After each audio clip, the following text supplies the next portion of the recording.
और इस वक्त मैं स्वागत करना चाहता हूं भव्य बिश्नोई। आप अभी अभी विधायकी जीते हैं आदमपुर से, जो उपचुनाव हुए थे। भव्य, एनडीटीवी से बात करने के लिए आपका बहुत बहुत स्वागत और बधाई भी आपको। इस जीत को आप किस तरह से देखते हैं कि अपने परिवार की लेगेसी को आप आगे ले जा रहे हैं? बहुत बहुत धन्यवाद सुधीर जी आपका। सबसे पहले तो मैं इस जीत का श्रेय आदमपुर की जनता को देता हूँ, छत्तीस बिरादरी के हमारे परिवार को, जिन्होंने एक बार फिर हमारे और उनके बीच का जो 54 साल का पारिवारिक साथ और विश्वास है, उस विश्वास पर मोहर लगाई। और जो लोग जात पात की राजनीति करते हैं, जो लोग झूठ फरेब की राजनीति करते हैं, असभ्यता की राजनीति करते हैं, गुंडागर्दी की राजनीति करते हैं, उनको बाहर का रास्ता दिखाने का काम किया। मैं इस जीत का श्रेय उन सभी कार्यकर्ताओं और नेताओं को भी देता हूँ, जिन्होंने दिन रात एक करके चुनाव को अपना चुनाव समझकर लड़ा। और मैं इस जीत का श्रेय थर्डली मनोहर लाल जी के नेतृत्व को, और हरियाणा प्रदेश की बात करें, और मोदी जी के नेतृत्व को, अगर हम पूरी देश की बात करें, तो आज समस्त हिंदुस्तान मोदी जी के नेतृत्व से प्रभावित है और समस्त हरियाणा मनोहर लाल जी के नेतृत्व से प्रभावित है। तो मैं इस जीत का श्रेय और उनको देता हूँ और उनको भी समर्पित भी करता हूँ। आपके ऊपर अवसरवादी होने का आरोप भी लगता रहेगा, क्योंकि आपने अपनी पार्टी बनाई। जब मैं आपकी बात करता हूं, मतलब आपके परिवार में कुलदीप बिश्नोई जी ने, फिर आप कांग्रेस में थे, अपनी पार्टी बनाई, फिर कांग्रेस छोड़ करके बीजेपी में आए। आरोप रहेगा कि आपने ये सब सियासत के चलते किया। देखिए, अगर मैं कहूं कि मेरे पिताजी कुर्बानी की मिसाल है पूरे हरियाणा प्रांत में, तो शायद गलत नहीं होगा। समय समय पर उनको कई प्रलोभन दिए गए, मंत्री पद की बात करें या विभिन्न प्रकार की, उन्होंने हमेशा उनको ठुकराया, क्योंकि उनकी राजनीति हमेशा सिद्धांतों की रही है, इंटेग्रिटी की रही है, और मेहनत और संघर्ष की रही है। और आज हम भाजपा में इसलिए शामिल हुए हैं क्योंकि एक तो कांग्रेस पार्टी, मैं समझता हूँ कि डूबती भी नैया है और सुसाइड मिशन पर चल पड़ी है। हम ही चाहते थे कि उनकी वजह से, क्योंकि हमारा राजनीति में रहने का मकसद सिर्फ जनसेवा करने का है, तो जिस पार्टी के माध्यम से हमें अगर संभव महसूस हो रहा, तो हम क्यों अपने लोगों को उस डूबती हुई नैया में उनके साथ जाए। तो इस बात को ध्यान में रखते हुए और मोदी जी के नेतृत्व से प्रभावित होकर, मनोहर लाल जी के नेतृत्व से प्रभावित होकर हम भारतीय जनता पार्टी में शामिल हुए।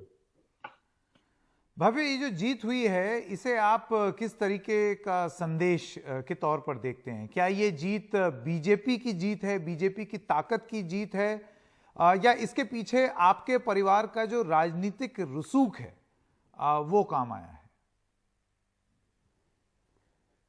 निस्संदेह ये मैं समझता हूँ कि जो आदमपुर का उपचुनाव था, ये 2024 की विधानसभा के आम चुनाव की नींव रखेगा। और जिस प्रकार से भारतीय जनता पार्टी को चुनाव में आशीर्वाद मिला, मैं समझता हूँ कि आने वाले समय में पूर्ण बहुमत के साथ भाजपा सरकार बनेगी हरियाणा में।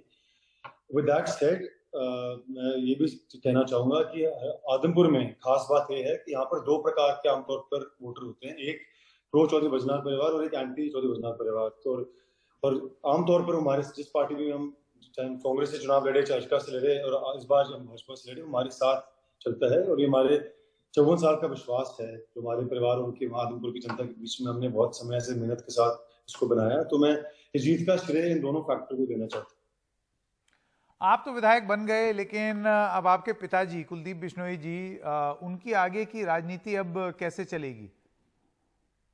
वो क्या करेंगे? चौधरी कुलदीप बिश्नोई जी घर तो नहीं बैठेंगे। वो बहुत बड़े नेता है, बहुत ही उनको लंबा चौड़ा राजनीति का तजुर्बा है और बहुत वैल्यू ऐड करते हैं। वो सिर्फ हरियाणा में ही नहीं, बल्कि मैं समझता हूँ राजस्थान में भी 37 ऐसी विधानसभा सीटें हैं जिन पर मैं समझता हूँ पिताजी उनको उन पर प्रभाव डालते हैं। तो मुझे उम्मीद नहीं, विश्वास है कि आने वाले समय में भारतीय जनता पार्टी, क्योंकि भाजपा एक बहुत ही संगठित पार्टी है जो टैलेंट को लेकर बहुत गंभीर है और मेरिट को लेकर बहुत गंभीर है, तो आने वाले समय में वो पिताजी को मैं समझता हूँ कि बड़ी जिम्मेदारी देंगे।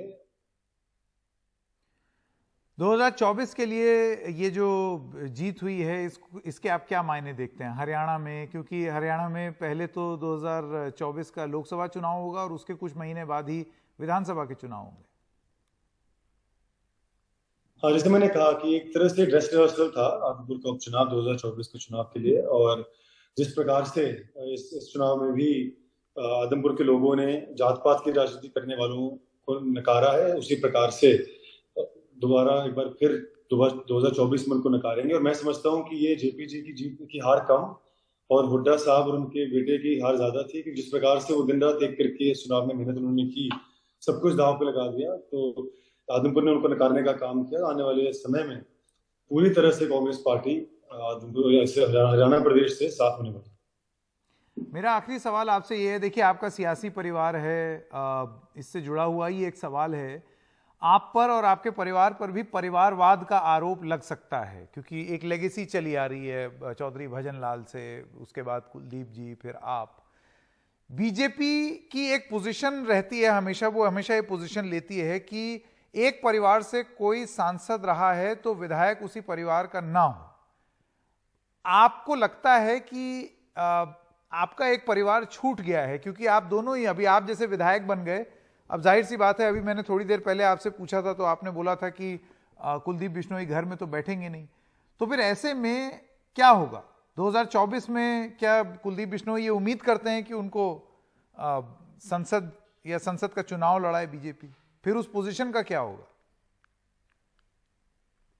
देखिए, इस जवाब के दो पहलू है। पहला तो ये कि अगर मैं आदमपुर को अपना परिवार मानता हूँ, तो अगर उसको परिवारवाद बोलते हैं तो हाँ, मैं गुनहगार हूँ। और अगर परिवारवाद हम बात करते हैं कि चलो हमारी तीसरी पीढ़ी चुनाव राजनीति में उतर आई है, तो हिंदुस्तान को राज तिलक से उम्मीदवार नहीं चुना जाता। हम विश्व के सबसे बड़ा लोकतंत्र है, और अगर 54 साल से आदमपुर की महान जनता हमारे परिवार को आशीर्वाद दे रही है, तो कुछ विशेषताएं होंगी हमारे परिवार में जिनकी वजह से हमें समय समय पर आशीर्वाद लोगों का मिल रहा है।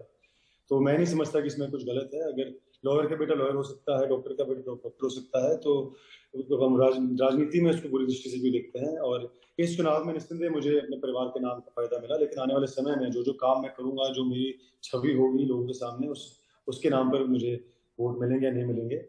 और दूसरी बात आपने कही भारतीय जनता पार्टी की, तो मैं समझता हूँ कि भाजपा एक बहुत ही संगठित पार्टी है, विश्व की सबसे बड़ी पार्टी है, और यहाँ पर कोई सिफारिश नहीं चलती। यहाँ मेरिट पे काम होता है और डिसिप्लिन के साथ काम होता है, और पूरी चीजों का विश्लेषण करने के बाद फैसले लिए जाते हैं। तो अगर मुझे ये मौका उन्होंने दिया, इतना सौभाग्य आदमपुर की सेवा करने का, तो मैं उनका आभारी हूँ। और जहाँ तक पिताजी का सवाल है, तो ड्यू प्रोसेस भाजपा फॉलो करती है, उनके साथ भी वो प्रोसेस फॉलो होगा। अगर उनको इस लायक समझे कि वो हरियाणा प्रदेश में उनको जिम्मेदारी मिलनी चाहिए, कहीं और जिम्मेदारी मिलनी चाहिए, तो उन सभी चीजों को ध्यान में रखते हुए बस करेंगे और हमारे वो शर्माते रहेगा।